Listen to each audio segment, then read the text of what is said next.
الله نحمده ونستعينه ونستغفره ونعوذ بالله من شرور أنفسنا ومن سيئات أعمالنا من يهده الله فلا مضل له ومن يضلل فلا هادي له أشهد أن لا إله إلا الله وحده لا شريك له وأشهد أن محمدا عبده ورسوله لا نبي بعده اللهم صل على نبينا محمد وعلى آله ومن تبعهم بإحسان إلى يوم الدين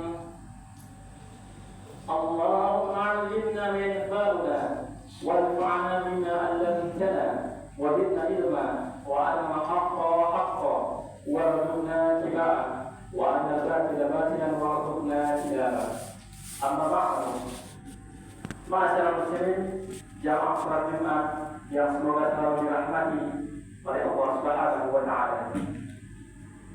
Alhamdulillah nikmati tatimus shalihat. Segala puji bagi Allah Rabbul Izzati wal Jalalah. Allah semesta alam yang telah memberikan kita berbagai macam karunia. Dan karunia terbesar yang Allah Subhanahu wa taala berikan adalah karunia keimanan dan juga Islam. Semoga kita semakin bersyukur atas nikmat tersebut dan bisa kita buktikan dengan semakin meningkatkan ketakwaan kita kepada Allah Subhanahu wa taala. Buktinya saat ini dalam keadaan bekerja dan sebanyak pekerjaan kita masih sempatkan untuk memenuhi undangan dari Allah Subhanahu wa taala dengan kewajiban kita untuk sholat Jumat secara berjamaah. Semoga Allah selalu memberikan kita karunia-Nya, memberikan hidayah agar selama hidup kita tidak pernah meninggalkan sholat Jumat secara berjamaah. Amin ya rabbal alamin. Perintah dalam ayat selalu yang dibacakan oleh hadis itu berikutnya adalah ya ayyuhalladzina amanu taqullaha haqqa tuqatih wa la tamutunna illa wa antum muslimun. Allah Subhanahu wa taala berfirman kepada orang-orang yang beriman di antara kita semua yang kita termasuk di dalamnya, bertakwalah kepada Allah dengan sebenar-benar takwa hanya kepadanya, dan janganlah kamu sekali-kali mati melainkan engkau mati dalam keadaan beragama Islam. Al-Imran ayat 110. Takwa itulah saudara sekalian yang nantinya akan menyelamatkan kita dari siksa neraka. Kemudian salawat dan salam semoga tercurahkan selalu kepada junjungan dan suri tauhid kita Nabi besar Muhammad sallallahu alaihi wasallam, kepada ummahatul mukminin, kepada para sahabat beliau tercinta, kepada keluarga Sayyid Abu Bakar, Umar, Utsman dan Ali radhiyallahu anhum, serta yang mengikuti beliau sampai dengan baik sampai dengan akhir zaman. Semoga kita termasuk di dalamnya. Para jamaah yang dirahmati oleh Allah Subhanahu wa taala, ada orang yang tidak banyak amal namun bisa masuk surga. Apa bisa? Jawabannya bisa. Karena ada dua hal yang harus kita perhatikan agar bisa termasuk di dalam dua hal ini. Yang pertama, karena dia memperhatikan hal-hal yang baik yang diwajibkan oleh Allah Subhanahu wa taala. Dalam hadis yang panjang yang diriwayatkan oleh Talha bin Ubaidillah radhiyallahu anhu, beliau berkata, ada seorang lelaki yang bertuban kepalanya dari ahli yang datang kepada Rasulullah sallallahu alaihi wasallam. Abi dapat mendengar gema suaranya, tapi dia memahami apa yang dia katakan sampai dia berdekat dengan beliau. Kemudian dia bertanya tentang Islam. Maka Rasulullah sallallahu alaihi wasallam pun menjawab, Islam itu mengerjakan salat 5 waktu sehari semalam. Maka laki-laki tersebut bertanya lagi, apakah ada kewajiban lain selain itu untuk wahai Rasulullah?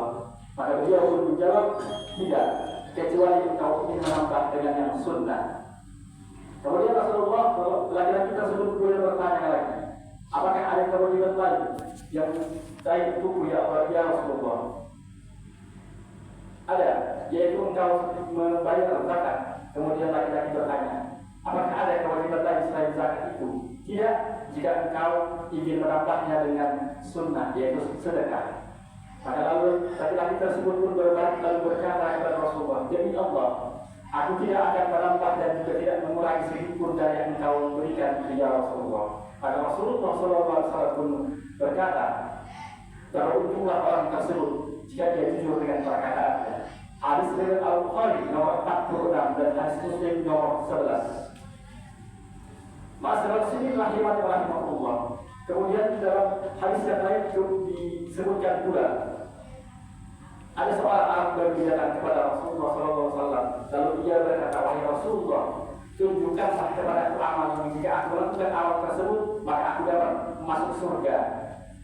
Maka Rasulullah SAW bersabda, engkau menyembah Allah semata, tidak berbuat syirik kepada Allah sedikit pun juga. Engkau menjalankan sholat wajib, engkau menunaikan zakat yang wajib, juga engkau berpuasa di bulan Ramadan. Maka Arab Badui tersebut berkata, demi zat yang jiwa berada di tangannya, aku tidak akan menambah selain itu. Maka ketika orang tersebut berbalik pulang, Nabi Muhammad SAW bersabda, barang siapa yang sedang melihat seseorang dari ahli surga, maka lihatlah orang ini. Hadis ini tertuang dalam hadis riwayat Al-Bukhari nomor 1397 dan dalam hadis Muslim nomor 14. Masyarakat muslimin rahimani rahimahullah. Kemudian yang kedua adalah tidak punya rasa dendam atau rasa hasad ataupun cemburu pada orang lain. Ada hadis yang panjang pula dan berkenaan dengan hadis ini, yaitu dari Anas bin Malik radhiyallahu anhu. Beliau berkata, kami sedang duduk bersama Rasulullah SAW. Maka beliau pun berkata, akan muncul kepada kalian sekarang seorang aku duduk surga.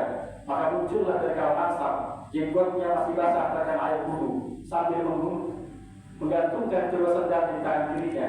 Tatkala keesokan harinya, Nabi Muhammad SAW mengucapkan perkataan yang sama, dan muncullah orang itu lagi dengan kondisi yang sama seperti kemarin. Tatkala keesokan harinya, yaitu hari yang ketiga, Nabi Muhammad SAW juga mengucapkan perkataan yang sama, dan yang muncul lagi-lagi orang tersebut. Maka sahabat yang mulia Abdullah bin Amr bin Al-As kemudian mengikuti orang tersebut lalu berkata, aku bermasalah dengan ayahku dan aku bersumpah aku tidak masuk ke rumahnya selama 3 hari. Jika belum aku boleh menginap di rumahku hingga terlalu 3 hari. Maka orang tersebut menjawab, silahkan saudaraku sekalian. Maka Anas bin Malik pun melanjutkan tuturan kisahnya. Abdullah bin Amr bin Al-As bercerita bahwasanya ia pun menginap bersama orang tersebut selama 3 malam. Namun ia sama sekali tidak melihat orang tersebut mengerjakan sholat malam. Hanya saja dia terjaga di malam hari dan berbolak-balik di tempat tidurnya. Maka ia berzikir kepada Allah dan bertakbir hingga akhirnya ia bangun untuk sholat subuh. Maka Abdullah bertutur, hanya saja aku tidak pernah mendengar berucap kecuali kebaikan. Dan tatkala berlalu 3 hari dan hampir saja aku meremehkan awalatnya, maka aku berkata kepadanya, wahai hamba Allah, ya fulan, sesungguhnya aku tidak bermasalah antara aku dan ayahku, apalagi berbuat-buat. Akan tetapi aku mendengar Rasulullah SAW berkata sebanyak 3 kali bahwa akan muncul di antara kami seorang penduduk surga, maka engkaulah yang muncul saat itu. Maka aku menginap bersama untuk melihat apa saja amalan yang engkau bisa masuk surga tanpa hisab. Namun aku tidak melihat banyak engkau beramal. Lantas apakah yang telah membuatmu memiliki keistimewaan sehingga disebut-sebut oleh Nabi SAW? Maka orang itu pun berkata, tidak ada amalanku selain yang engkau lihat. Maka Abdullah bin Al-As pun berkata, tatkala aku berpaling pergi, maka orang itu pun memungkirku dan berkata bahwa amalannya seperti yang dia lihat.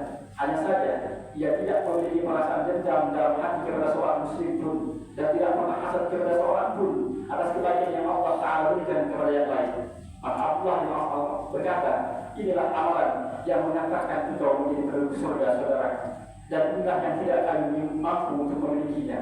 Hadis riwayat Ahmad nomor 166 dan Syekh Shuaib Al-Ahmad mengatakan bahwa sanad hadis ini sahih sesuai dengan sahih Bukhari dan Muslim.